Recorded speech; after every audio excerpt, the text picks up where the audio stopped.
Assalamualaikum warahmatullahi wabarakatuh. Untuk kali ini saya akan menjelaskan tentang PPh pasal 25. Baik, kita mulai.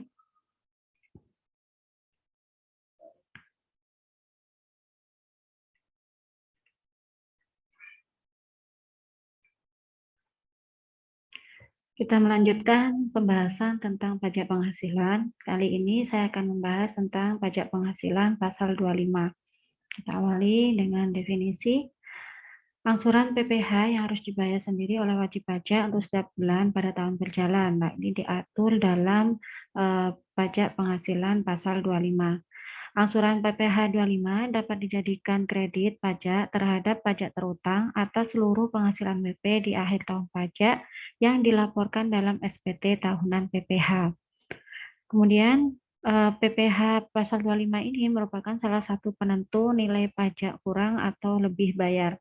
Jadi memang untuk angsuran PPh pasal 25 ini merupakan PPh yang sudah sesuai dengan SPT tahunan yang dilaporkan, kemudian sudah dikurangi dengan berbagai pajak penghasilan yang sudah dipotongkan. Nah, sisanya, nah itu apakah ada lebih bayar atau kurang bayar yang harus disetorkan sendiri oleh WP ke kantor pajak, seperti itu. Nah, ini adalah cara perhitungannya.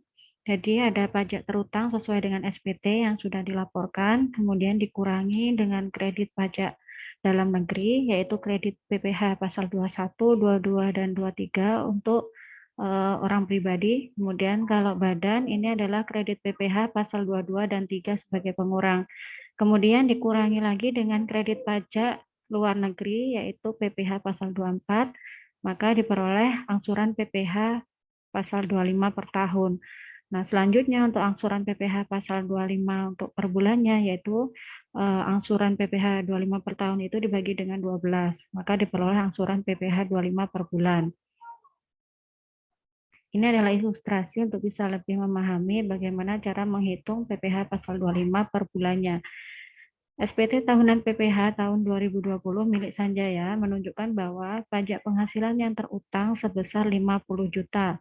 Pajak penghasilan Sanjaya telah dipotong oleh pemberi kerja, yaitu PPh pasal 21 sebesar 15 juta, kemudian dipungut oleh pihak lain, yaitu PPh pasal 22 dan 23 sebesar 12.500.000, dan pajak penghasilan luar negeri yang dapat dikreditkan sebesar 7.500.000.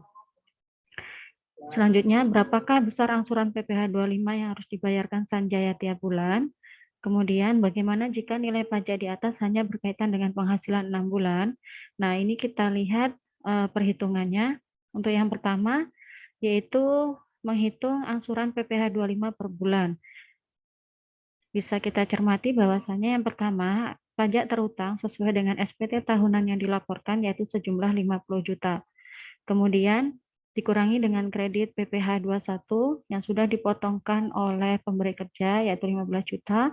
Kemudian kredit PPh pasal 22 dan 23, 12.500.000, dan kredit PPh pasal 24, 7.500.000. Total angsuran PPh 25 selama tahun 2000 yaitu 15 juta. Jadi 50 juta dikurangi dengan seluruh pengurang, hasilnya tersisa 15 juta. Nah, 15 juta ini adalah angsuran PPh 25 selama setahun. Kemudian kalau untuk mencari yang per bulannya, maka dibagi dengan 12, yaitu diperoleh angsuran PPh 25 per bulan sejumlah 1.250.000. Nah, ini yang harus dibayarkan. Kemudian pertanyaan yang kedua, bagaimana jika nilai pajak di atas hanya berkaitan dengan penghasilan 6 bulan? Nah, kalau hanya 6 bulan, berarti ya 6 bulan dalam tahun pajak itu, berarti angsurannya adalah ini, angsuran PPh 25 per bulan sama dengan 15 juta dibagi 6. Maka angsuran per bulannya yaitu 12 juta, angsuran per bulannya yaitu 2.500.000. Oke, ini sudah untuk perhitungannya. Kemudian pencatatan transaksi untuk PPh 25. Pencatatan angsuran pajak periode berjalan dapat dilakukan dengan dua pendekatan, yaitu yang pertama, pembebanan akhir tahun. Nah, ini pendekatan yang pertama yaitu pembebanan akhir tahun dicatat sebagai pembayaran pajak di muka. Jadi kalau menggunakan pendekatan pembebanan akhir tahun itu akan dicatat sebagai pembayaran pajak di muka.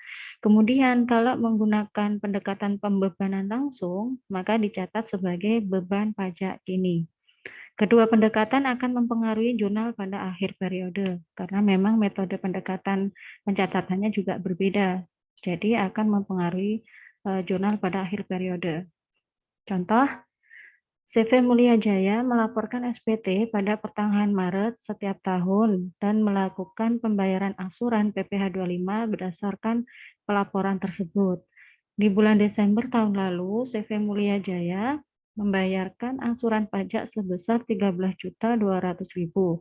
Sedangkan berdasarkan SPT tahun ini, CV Mulia Jaya akan membayarkan angsuran sebesar 15.750.000 per bulan. Bagaimanakah CV Mulia Jaya melakukan penjurnalan di setiap bulannya dengan menggunakan pendekatan pembebanan akhir tahun atau pendekatan pembebanan langsung.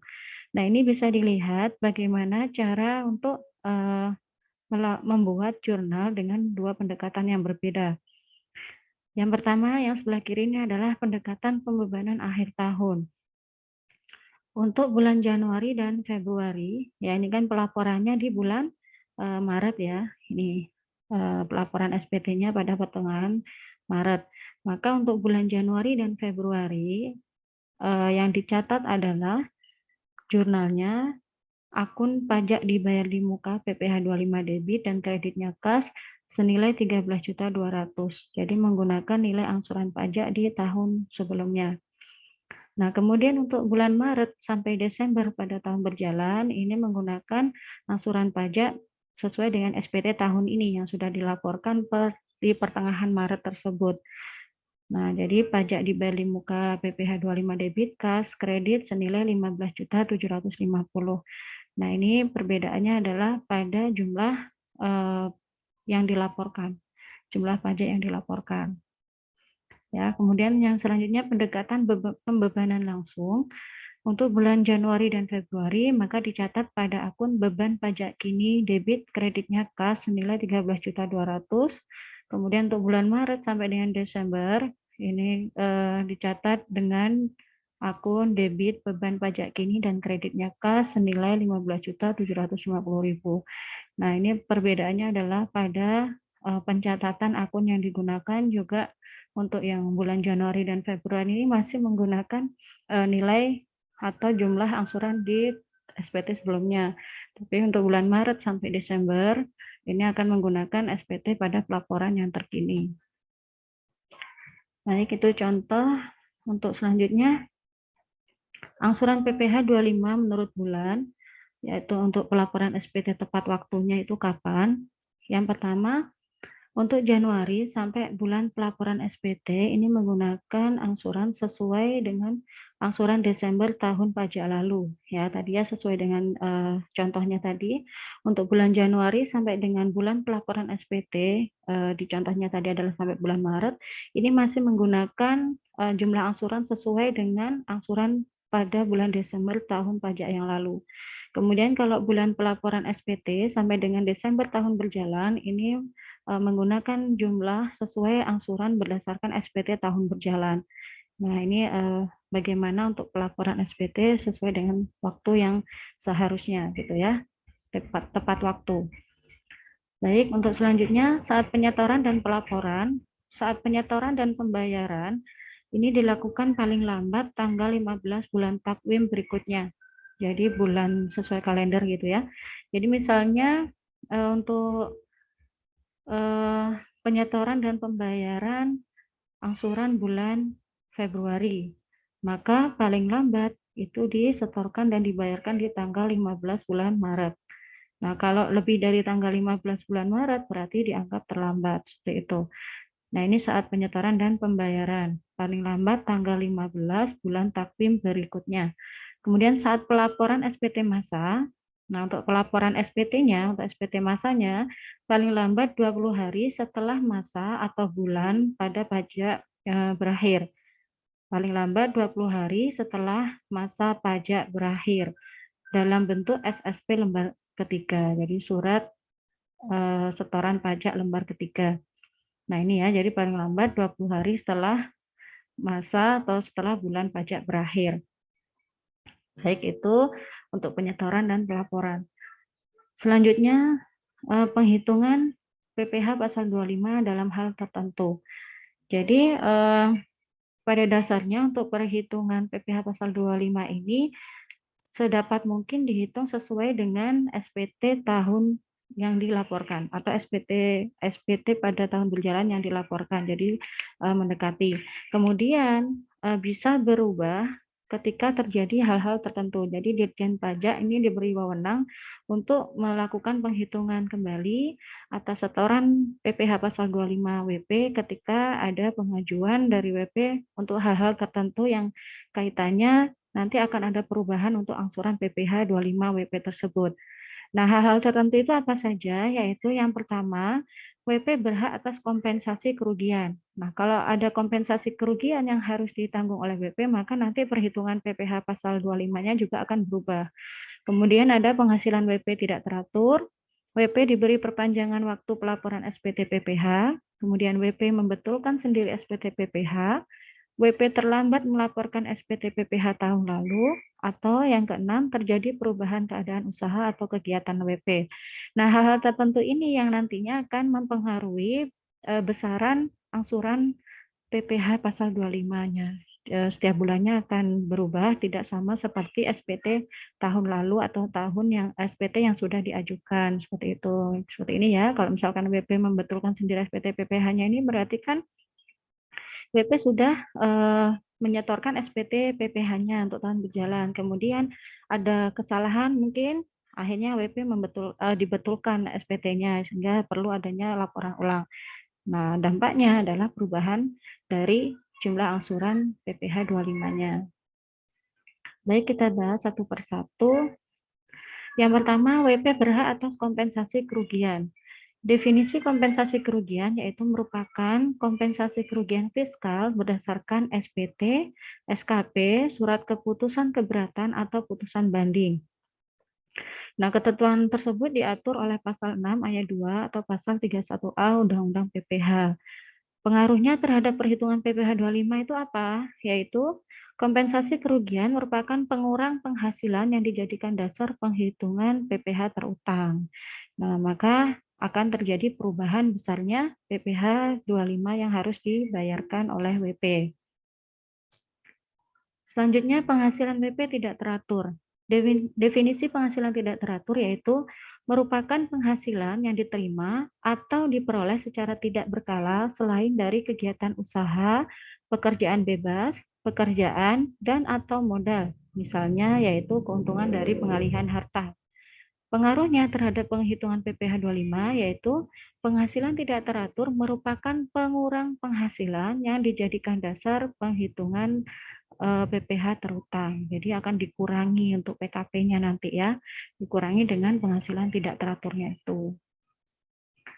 Selanjutnya, WP terlambat melaporkan SPT PPh tahun lalu. Nah, batasan keterlambatan pelaporan adalah ketika SPT PPh tahun lalu dilaporkan melebihi 3 bulan setelah akhir tahun pajak, yaitu setelah 31 Maret tahun berjalan. Nah, kalau sudah melebihi 3 bulan dari tanggal 31 Maret tersebut, maka disebut atau dinyatakan bahwasanya pelaporan dari SPT PPh tersebut melebihi batasan atau terlambat seperti itu. Jadi batasannya 3 bulan ya, sejak bulan Maret tahun berjalan. Pengaruhnya terhadap perhitungan PPh 25 yaitu angsuran PPh 25 yang dibayarkan akan berbeda antar bulan di tahun berjalan. Ya, antar bulan. Jadi misalkan di bulan setelah Maret ya, April, Mei, Juni, nah ini nanti akan ada perubahannya. Kemudian WP dimungkinkan akan dikenai bunga atas keterlambatan tersebut. Selanjutnya, WP diberi perpanjangan waktu pelaporan SPT PPh. Nah, definisi perpanjangan waktu pelaporan adalah hak yang diberikan untuk melaporkan SPT PPh di atas 3 bulan setelah akhir tahun pajak, yaitu setelah 31 Maret tahun berjalan, dengan prasyarat melaporkan penghitungan sementara penghasilan saat mengajukan permohonan. Jadi ada laporan sementara ya atas PPh WP saat mengajukan permohonan untuk perpanjangan waktu pelaporan. Kemudian pengaruhnya terhadap penghitungan PPh 25 yaitu angsuran PPh 25 yang dibayarkan akan berbeda antar bulan di tahun berjalan. Kemudian WP dimungkinkan akan dikenai bunga juga. Jadi sama dampaknya seperti yang sebelumnya. Jadi ada biaya atas ada ini ya denda atas perpanjangan waktu pelaporan yang diajukan. Kemudian WP membetulkan sendiri SPT PPh.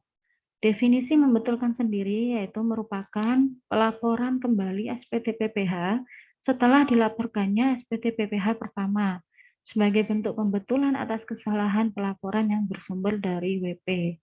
Nah, ini berarti pengajuan kembali gitu ya, adanya pembetulan dari SPT PPh WP. Pengaruhnya terhadap perhitungan PPh 25 yaitu angsuran PPh 25 yang dibayarkan akan berbeda antar bulan di tahun berjalan. Kemudian WP juga dimungkinkan akan dikenai bunga. Nah, itu selanjutnya hal tertentu yang terakhir yaitu perubahan keadaan usaha atau kegiatan wajib pajak. Yang pertama, peningkatan usaha adalah ketika diperkirakan terjadi peningkatan PPh terutang menjadi lebih tinggi dari 150% dari dasar pengenaan PPh 25. Kemudian yang kedua yaitu penurunan usaha adalah jika selama 3 bulan atau lebih WP dapat menunjukkan bahwa PPh terutang untuk tahun pajak tersebut menjadi lebih rendah dari 75% dari dasar pengenaan PPh 25. Jadi perubahan keadaan usaha ini ada dua batasan ya. Jadi ada peningkatan usaha yaitu ketika PPh terutangnya ini akan lebih tinggi dari 150%. Kemudian kalau penurunan ini akan lebih rendah dari 75%. Jadi kalau misalkan kurang dari batasan itu, maka tidak akan terjadi perubahan. Gitu. Selanjutnya, ini untuk pengajuan permohonan. Jadi ketika WP ingin membetulkan atau ingin perhitungan angsuran PPh 25-nya itu tadi berubah berdasarkan hal-hal tertentu yang dijelaskan di atas, maka WP harus mengajukan permohonan. Nah, pengajuan permohonan ini seperti apa? Yaitu ada beberapa tahapan. Yaitu yang pertama, WP mengajukan permohonan tertulis kepada Kepala KPP tempat WP terdaftar.